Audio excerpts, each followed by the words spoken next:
जो समस्या कश्मीर की थी वो कश्मीर से निकलकर समस्या अब लाल किले के सामने गूंज रही है। जम्मू कश्मीर में सरकार की जो फेल नीतियां हैं उसी का असर है कि आज लाल किले के पास ये धमाका होता है। उनमें से बहुत सारे लोगों का कनेक्शन जम्मू कश्मीर से निकलकर सामने आता है। अक्लमंदी इसमें होती कि वहां एक बिल्डिंग खाली करवा के या कोई खाली बिल्डिंग, क्योंकि वो बहुत बड़ा कॉम्प्लेक्स है, उधर अगर रख दिया जाता तो अगर ब्लास्ट गलती भी हो जाती, ब्लास्ट भी हो जाता तो शायद इतनी कैजुअलिटीज नहीं होती। शिक्षा और रोजगार अगर मिल जाए तो लोगों को कट्टरपंथ और आतंकवाद के रास्ते पर जाने से रोका जा सकता है, लेकिन इस घटना ने हमारी इस धारणा को भी तोड़ दिया है, क्योंकि इसमें ज्यादातर जो लोग शामिल थे डॉक्टर थे, प्रोफेसर थे। हमने खुद ही बारूद बना के रखा है। इसमें मैं समझता हूँ सरकार को इन सारे एंगल्स को देखना चाहिए, और जो इसमें जिनकी कनाइवेंस है, चाहे वो पैसे लेके किया या जिस तरह से भी किया, उनको भी इसमें मुलव्वस करना चाहिए। भारत में जब भी कोई आतंकी हमला होता है या होता था तो पाकिस्तान का कोई ना कोई आतंकवादी संगठन बहुत जल्दी सामने आ जाता था, ये कहने के लिए कि देखिए हमने किया है, इसकी जिम्मेदारी हम लेते हैं, इसमें हमारे लड़ाके शामिल थे, हमारी स्ट्रैटेजी थी। नमस्कार, मैं हूं आपके साथ विशाल कालरा। दिल्ली में हुए धमाके और उसे लेकर जारी इन्वेस्टिगेशन, इसे लेकर जो सबसे बड़ी बात सामने आ रही है उस पर चर्चा करने के लिए आज हमारे साथ जम्मू कश्मीर के पूर्व डीजीपी एसपी वैद साहब जुड़ गए हैं। सर, बहुत बहुत स्वागत है आपका। नमस्कार सर, सवाल अब यह है कि 10 नवंबर को जो घटना घटी थी उसके बाद से हमारे सामने अब कई सारी चीजें खुल चुकी हैं। अब तो एनआईए ने ऑफिशियली इस बात को स्वीकार कर लिया है कि एक सुसाइड बॉम्बर था। पहली बार किसी एजेंसी ने यह स्वीकारा कि हाँ, ये सुसाइड बॉम्बर था। उससे पहले कैबिनेट मीटिंग में सरकार ने स्वीकारा कि हाँ, यह आतंकवादी हमला था। आपका अनुभव क्या कहता है जो चीजें अब तक हमारे सामने आ चुकी हैं? 3000 किलो अमोनियम नाइट्रेट का फरीदाबाद में पकड़ा जाना, इसमें से कई डॉक्टर, प्रोफेसर लोग का शामिल होना, अल फलाह यूनिवर्सिटी का लिंक सामने आना, एनआईए का कहना कि यह कोई जल्दबाजी में किया गया अटैक नहीं था, प्लानिंग थी, ऑफिशियली ये कंफर्मेशन हो जाना कि ये सुसाइड बॉम्बर था। ये सारी चीजें मिला करके आपका अनुभव क्या कहता है? किस तरीके से इसे अंजाम दिया गया और राजधानी तक देश की कैसे ये लोग पहुंचने में कामयाब हो गए? देखिए, ऐसा है कि इसमें कोई शक नहीं कि ये टेरर इंसिडेंट है जो हमारी कैबिनेट कमेटी ऑन सिक्योरिटी ने कहा, और इसमें भी कोई शक नहीं जो एनआईए ने कहा कि ये सुसाइड बॉम्बर अटैक था। ये इसमें आई थिंक मैं पहले दिन से जैसे ही वो देखा था उसी से हमें अंदाजा हो जाता है क्या है। आप सभी ने भी वही आई थिंक इरादा बनाया होगा, कंक्लूजन ड्रॉ किया होगा। यहाँ जहाँ तक ये सारी साजिश का सवाल है, देखिए मुझे तो लगता है कि ये बहुत बहुत गहरी प्लानिंग के साथ किया गया। कोई ये नहीं है कि लास्ट मिनट ऐसा कर दिया गया। ये बहुत प्लानिंग के साथ एक बहुत बड़ी साजिश थी जो भारत को दहलाने की थी, और इसमें जो पाकिस्तान को शय मिल रही है यूएस प्रेसिडेंट डोनाल्ड ट्रंप से, जिस तरह से वो आसिम मुनीर को लंच पे बुलाते हैं, और उससे नेचुरली इस तरह का जो कट्टरपंथी मानसिकता का आर्मी जनरल जो सारा कंट्रोल करता है पाकिस्तान को, उसको एनकरेजमेंट मिलती है। और उसको पता है कि चाइना भी हमारे पीछे है, तो मुझे लगता है उसकी सोच ये थी कि अब समय आ गया है, मैं भारत को ये जो भी मैं सबक सिखाना चाहता हूँ वो सिखाने की कोशिश की। ये बड़ी गहरी चाल थी जिसमें इस तरह से डॉक्टरों को किस तरह से रोपिन करके रेडिकलाइज करके लिया गया, और इसमें इंटर स्टेट रैमिफिकेशन ही नहीं है, इंटरनेशनल रैमिफिकेशन है। किस तरह से लिंक आपने देखा टर्की का, पाकिस्तान का हैंडलर का और अफगानिस्तान का निकल रहा है, और इसमें बांग्लादेश का एंगल भी आ रहा है, और इसमें नॉर्थ इंडिया की कितनी स्टेट आप ऑलरेडी जानते हैं, हरियाणा, जम्मू कश्मीर, यूपी, दिल्ली, पंजाब, और किस तरह नॉर्दर्न इंडिया की और कितनी स्टेट्स में इसकी इस तरह के मॉड्यूल के लिंक्स मिले हैं। किस तरह से डॉक्टरों का, सिर्फ कश्मीर के डॉक्टर नहीं, अब तो अमीर का पकड़ा जाना तो को कॉन्स्पिरेटर माना जाएगा, और किस तरह से उसने, आपने देखा उसकी अरेस्ट फॉर्मल करके किस तरह उसके नाम पर गाड़ी खरीदी गई। ये डेफिनेटली साजिश का मैं समझता हूँ एक बहुत अहम कड़ी है, और ये उसका एक ये अहम हिस्सा था जिसने उमर को ये गाड़ी अपने नाम पर खरीद के दी। तो ये सारा साजिश जो है इसका किस तरह से लिंक निकले हैं, डॉक्टर मुजफ्फर जो अफगानिस्तान में चला जाता है और उसके भाई का लिंक मिलता है, किस तरह से ये सारे मुझे लगता है पाकिस्तान ने जिस तरह से ये साजिश रची थी, क्योंकि पाकिस्तान को मैं जो आईएसआई है उसको बड़ी बहुत सालों से डील कर रहा हूं, मैं जानता हूं वो उनको एक ऑब्सेशन है गुजरात राइट से और बाबरी मस्जिद डेमोलिशन, और इसको वो बार बार यूज करते हैं लड़कों को रेडिकलाइज करने के लिए। ये दिखाते हैं कि आपके साथ किस तरह से भारत में जाती होती है, और इस तरह के कोई अगर नॉर्मल क्राइम का इंसिडेंट भी हो, इतना बड़ा देश है, कहीं ना कहीं इन्वॉल्वमेंट होती है। अगर किसी मुस्लिम यूथ की इन्वॉल्वमेंट हो जहां उसको लिंच किया गया हो या उसके खिलाफ कोई क्राइम हुआ हो, तो उसको वो बार बार बम्बार्ड करके दिखाते हैं मुस्लिम यूथ को रेडिकलाइज करने के लिए, क्योंकि पाकिस्तान की आईएसआई ऐसे ही चीजें ढूंढती रहती है। और मैंने बहुत सारे सैकड़ों टेररिस्टों को इंटरोगेट किया है, और इस साजिश को जिस तरह से रचा था, 6 दिसंबर को 32 या कितनी गाड़ियां खरीद के जगह जगह डिफरेंट स्टेट्स में, दिल्ली, अयोध्या और बाकी जगहों पे ये आईडी ब्लास्ट करने थे।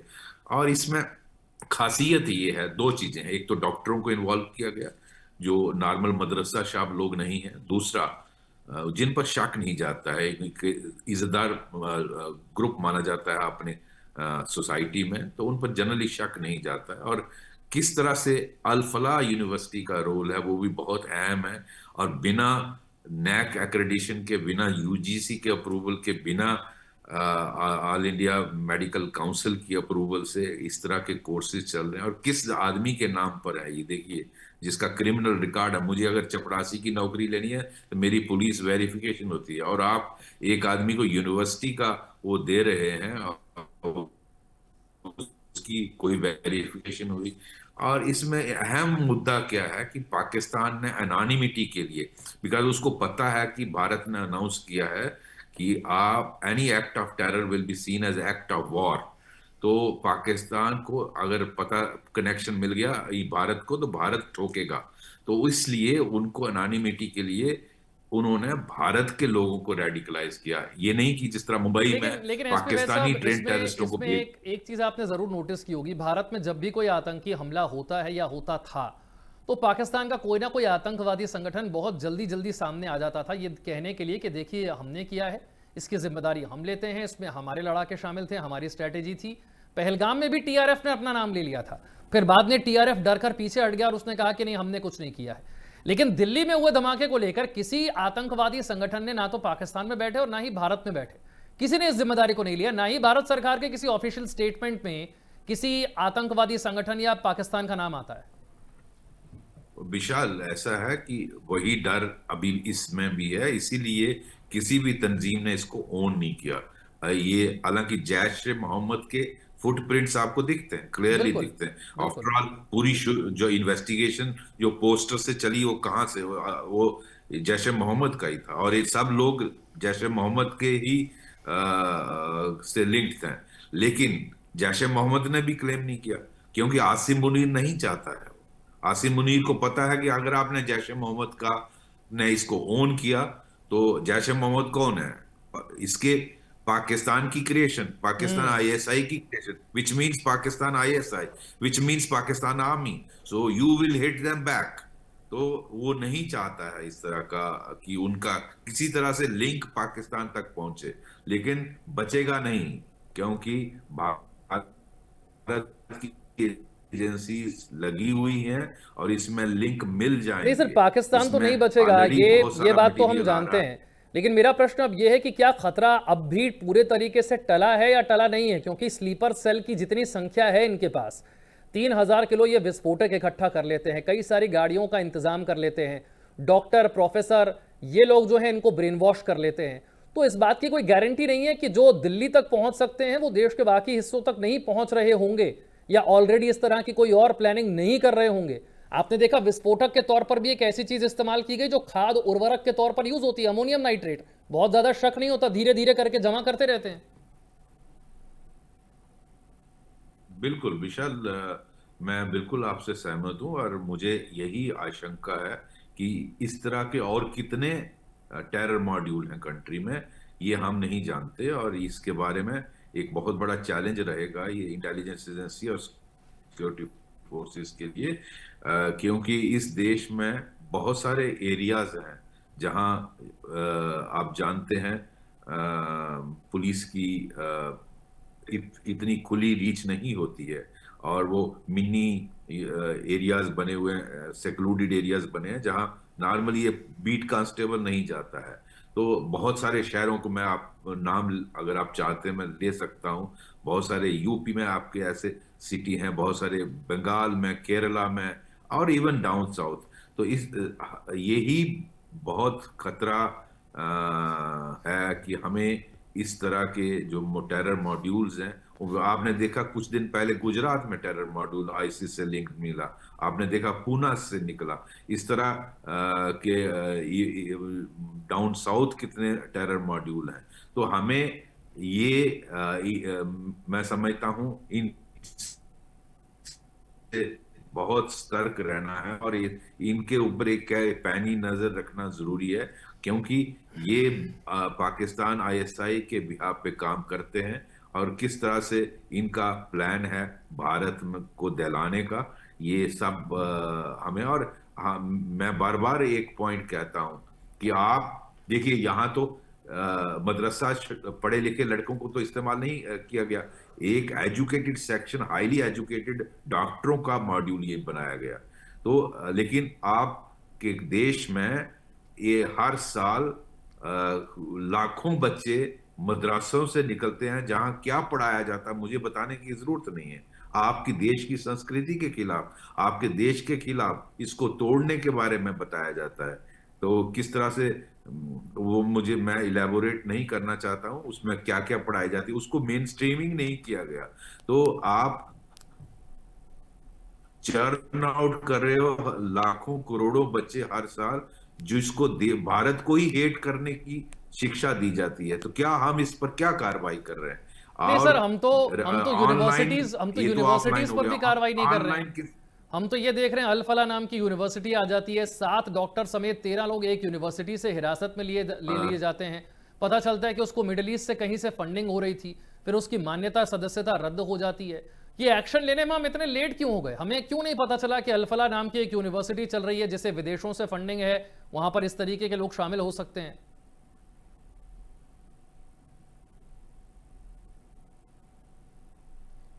एसपी वैद साहब से एक बार फिर हम संपर्क करने की कोशिश करेंगे। जो बात सामने आ रही है दिल्ली पुलिस को लेकर, जो दिल्ली में धमाका हुआ उसे लेकर एनआईए ने माना है। ठीक है, एक बार फिर से एसपी वैद साहब कनेक्ट हो गए हमारे साथ। सर, मेरा सवाल अल-फलाह को लेकर था। अल-फलाह यूनिवर्सिटी को लेकर जो बातें अब सामने आई हैं, ऐसा थोड़ी है कि अब सामने आई हैं, ये पहले पता लगाया जा सकता था कि इसको मान्यता मिली है कि नहीं मिली है, इसे सदस्यता यूजीसी से मिली है कि नहीं मिली है। वहां पर जो डॉक्टर काम करते हैं वो 7 डॉक्टर समेत 13 लोग एक ही यूनिवर्सिटी से हिरासत में ले लिए जाते हैं। तो यूनिवर्सिटी के भीतर क्या कुछ हो रहा था, ये किसी ना किसी को जानकारी तो रही होगी। बिल्कुल रही होगी। और आपका बिल्कुल जो आपका क्वेश्चन है बिल्कुल वाजिब है, और मैं कहता हूं हम लोग सिंसियर नहीं हैं अपने काम करने में। आज यूजीसी एफआईआर लगाती है, पहले यूजीसी क्या कर रही थी, मेरा ये सवाल है। नैक का एक्रेडिटेशन नहीं था कई सालों से, तो नैक ने क्या किया, फिर इस यूनिवर्सिटी के खिलाफ क्या कार्रवाई की? मेरा ये सवाल है, हमारे ही लोग इनको कितने 87 एकड़ जमीन दे दी है, हमारी ही सरकार। अब मैं उसको उस वक्त हुडा साहब की सरकार थी, किस तरह से ऐसे आदमी को मैं अगर एक 4th क्लास एम्प्लॉय का जॉब अप्लाई करता हूं, मेरी आप पुलिस वेरिफिकेशन करते हो नहीं, आप मुझे जॉब नहीं देते चपड़ासी का भी, unless I have a clear record. आप यहाँ एक ओनर को एक यूनिवर्सिटी का लाइसेंस दे रहे हो, और उसकी कन्विक्शन है, आई एम टोल्ड, मैंने उसके बारे में पढ़ा कि उसको कन्विक्ट किया गया कोर्ट में, और सजा है 3 साढ़े 3 साल की, और किस में, फ्रॉड में। तो आप ऐसे लोगों को यूनिवर्सिटी खोलने का, उसके बाद मेडिकल कोर्सेज बिना अप्रूवल के, इंडियन मेडिकल, ये सारी चीजें मैं समझता हूँ उन सब के खिलाफ कार्रवाई होनी चाहिए जिन्होंने इस तरह का। इसीलिए भारत की एजुकेशन सिस्टम पर लोग मजाक उड़ाते हैं। और ये जो यूनिवर्सिटी कम है और टेरर फैक्ट्री ज्यादा है, और दिल्ली के बिल्कुल पास में हमने खुद ही बारूद बारूद बना के रखा है। इसमें मैं समझता हूं सरकार को इन सारे एंगल्स को देखना चाहिए, और जो जो इसमें जिनकी कनाइवेंस है, चाहे वो पैसे लेके किया या जिस तरह से भी किया, उनको भी इसमें मुलव्वस करना चाहिए। सर, एक और बहुत दुखद घटना होती है। फरीदाबाद से जो विस्फोटक जब्त किया जाता है, जम्मू कश्मीर की पुलिस उसे श्रीनगर लेकर जाती है, वहां पर थाने में धमाका हो जाता है।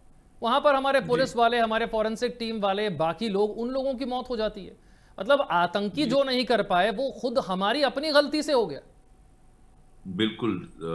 आपने सही फरमाया। देखिए ऐसा है, ये हालांकि मैंने डीजीपी जो अभी हैं उनका स्टेटमेंट देखा, उन्होंने कहा ये एक्सीडेंट है, इसमें अगर कोई टेररिस्ट इसको क्लेम कर रहा है उसको मत सुनिए।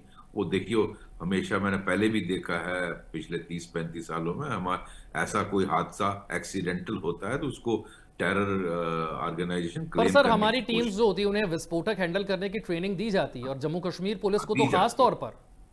दी जाती है। और मैं वही बात कर रहा हूं कि इसको बजाय पुलिस स्टेशन में ले जाने के, वहां पास में ही हमारा जो आर्म्ड पुलिस कॉम्प्लेक्स था, जेवन उसका नाम है, जेवन। हम्म। मैं चूंकि जेएनके काडर का हूं, मुझे मालूम है।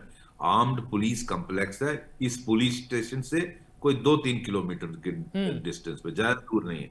तो अगर मैं समझता हूँ अक्लमंदी इसमें होती कि वहां एक बिल्डिंग खाली करवा के, या कोई खाली बिल्डिंग, क्योंकि वो बहुत बड़ा कॉम्प्लेक्स है, उधर अगर रख दिया जाता, तो अगर ब्लास्ट भी हो जाता तो शायद इतनी कैजुअलिटीज नहीं होती।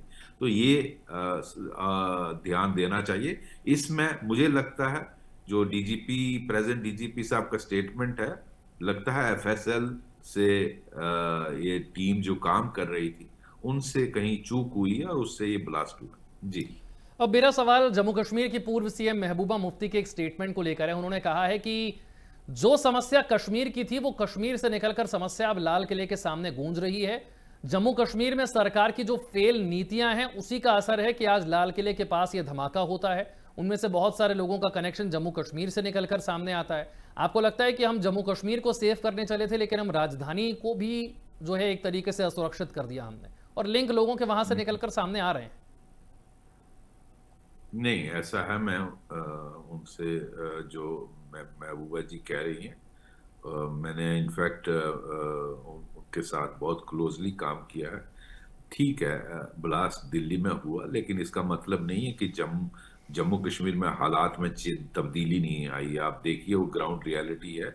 जो कश्मीर में स्थिति है वो आपसे छुपी हुई नहीं है, बहुत ग्राउंड में फर्क आया। हाँ, रेडिकलाइजेशन का चैलेंज कंटिन्यू रहता रहेगा, और वो सिर्फ कश्मीर में नहीं है। आप इवन बाकी हिस्सों में भारत के, आप देखिए, आपने वो जो लेडी डॉक्टर पकड़ी है वो लखनऊ से बिल्कुल। रहने वाली ताल्लुक रखती है। आप देखिए, इस गुजरात में जो रेडिकलाइज हुआ, जो डॉक्टर चाइना से एमबीबीएस करके आया है, जो जहर देना चाहता था प्रसाद में, हम्म। और आइसिन या क्या नाम है उस जहर का, जी। तो राइसिन, तो वो रात में पीछे। तो इसको इस तरह का कह देना कि ये दिल्ली चला गया, मैं उनसे सहमत नहीं हूं।